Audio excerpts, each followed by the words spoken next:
I watched in horror as $2 million was shredded into confetti, but that was only the beginning of a setup that would leave me fighting for my life. Within minutes, the bank was swarming with internal investigators, and the air was thick with the scent of an organized scheme that was about to destroy everything I had. I never expected that a Tuesday morning at the Metropolitan Trust would become the epicenter of a life-altering disaster. I was sitting at my mahogany desk, reviewing the latest quarterly reports, when the lobby doors swung open. In walked Eleanor Vance. She was a woman who commanded the room not because she was loud, but because she carried an aura of quiet, unshakable competence. She was a private equity investor, and in the world of high finance, her reputation for closing massive deals was legendary. She walked straight to the counter. My head teller Marcus looked pale as he signaled me. I stood up, adjusting my tie, expecting a standard transaction. But when Elena placed that check on the counter, a certified instrument drawn from an international conglomerate, my heart skipped a beat. $2.3 million. It was a transfer of assets from a legacy estate account, a transaction that would put our branch ahead of the entire region for the fiscal year. But then there was Arthur. Arthur was our branch manager, a man who had been with the company for 20 years. He was old school, which was a polite way of saying he was stuck in a time that no longer existed. He stepped out of his office, his eyes fixed on the check. He didn't look at Eleanor. He didn't greet her. He looked at the paper, and his face contorted into something I can only describe as pure, distilled malice. "We don't process these kinds of transactions here," Arthur muttered, his voice cold. "Excuse me?" Eleanor's voice was steady, professional. "It's a certified check from a top-tier bank. The credentials are verified. I've already spoken with the regional director." Arthur didn't answer. He snatched the document from the counter. I watched in slow motion as he turned toward the break room door. I thought he was going to verify the funds in the private office, but he didn't. He walked straight to the industrial-sized shredder we kept near the coffee station. "Arthur, don't!" I shouted, sprinting from behind my desk. But I was too late. He fed the check into the machine. I heard the mechanical whine of the blades, and in a matter of seconds, $2.3 million was reduced to confetti. The silence that followed was heavy, suffocating. Eleanor stood there, eyes wide, her composure finally breaking. She wasn't just a client. She was the kind of person who had the legal team of a small nation on speed dial. Arthur looked at the shredder, then back at her, a twisted, triumphant smile spreading across his face. "Now," he said, his voice dripping with venom, "you don't have to worry about your money here anymore. I suggest you leave before I call the guards and tell them you're causing a disturbance." My phone buzzed in my pocket. It was a notification from the internal corporate network, an automated alert regarding a high-level breach. I pulled it out, my fingers trembling. The message was from the regional vice president, sent precisely 5 minutes ago, tracking the account activity in real time. "Arthur," I whispered, holding up my screen. "The regional office just saw the cancellation of that transaction. They know." He ignored me, turning his back on us to pour a cup of coffee, as if he hadn't just committed an act of financial sabotage. But then, the lobby doors flew open again. It wasn't the security guards. It was a team of 4 individuals in sharp, navy blue suits, the internal investigators. They didn't look like they were here for a routine audit. They looked like they were here for an arrest. The lead investigator, a woman with eyes like flint, walked straight past the queue of terrified customers. She stood in front of Arthur, who was still holding his mug. She didn't say a word, just pulled a digital tablet from her briefcase and turned it toward him. "Arthur Pendergast," she said, her voice echoing through the silent bank.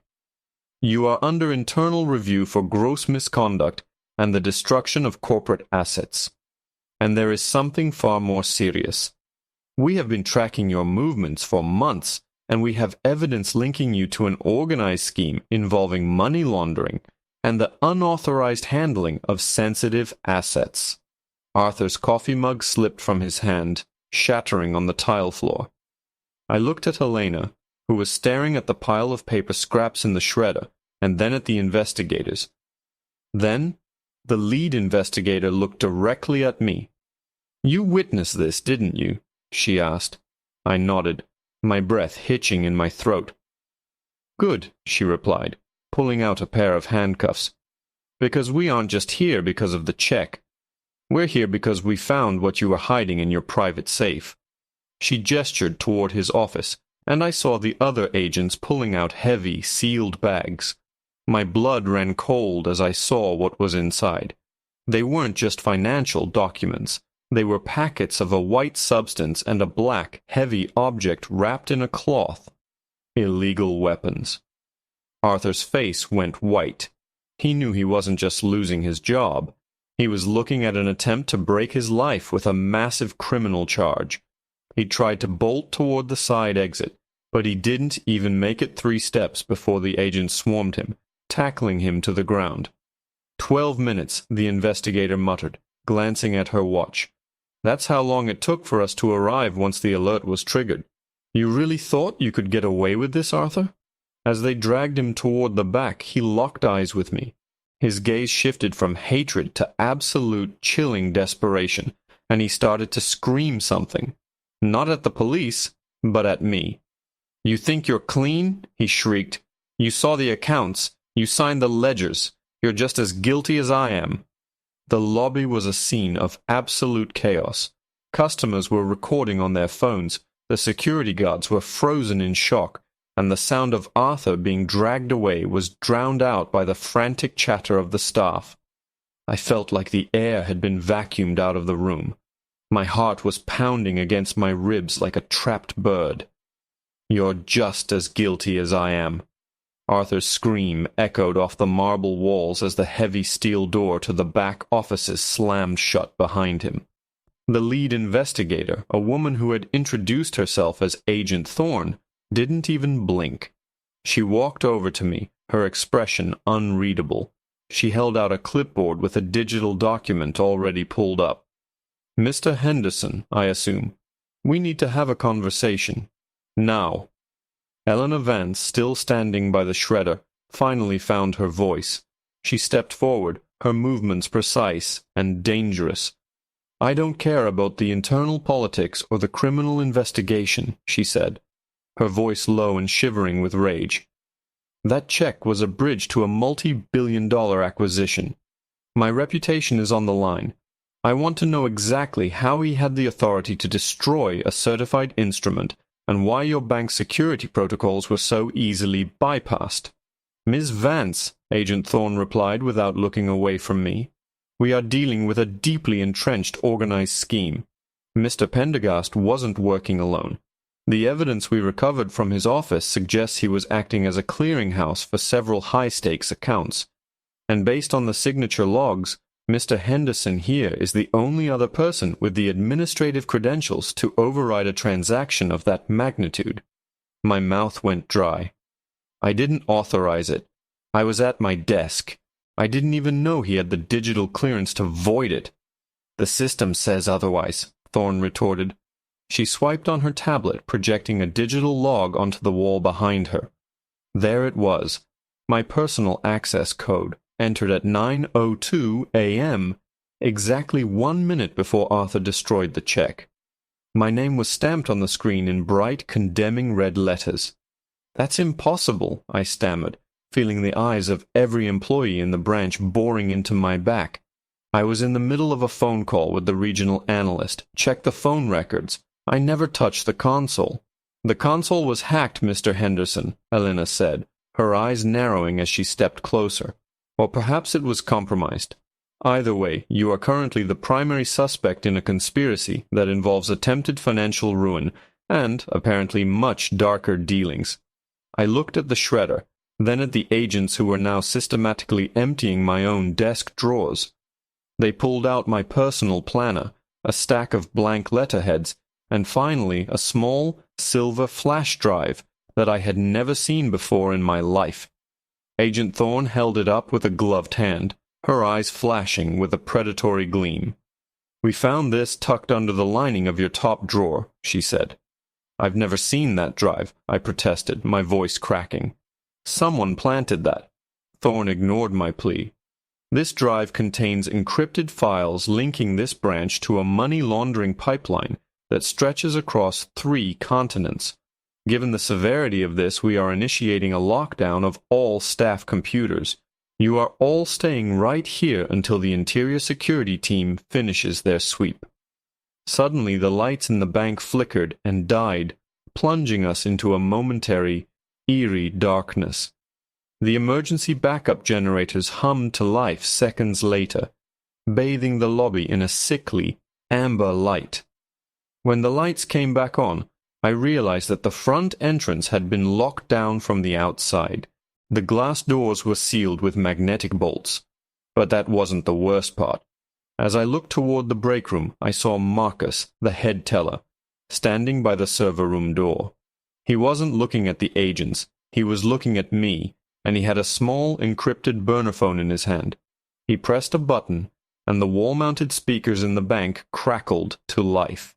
Instead of an alarm, a distorted, synthesized voice filled the room. "The cleanup has begun," the voice whispered.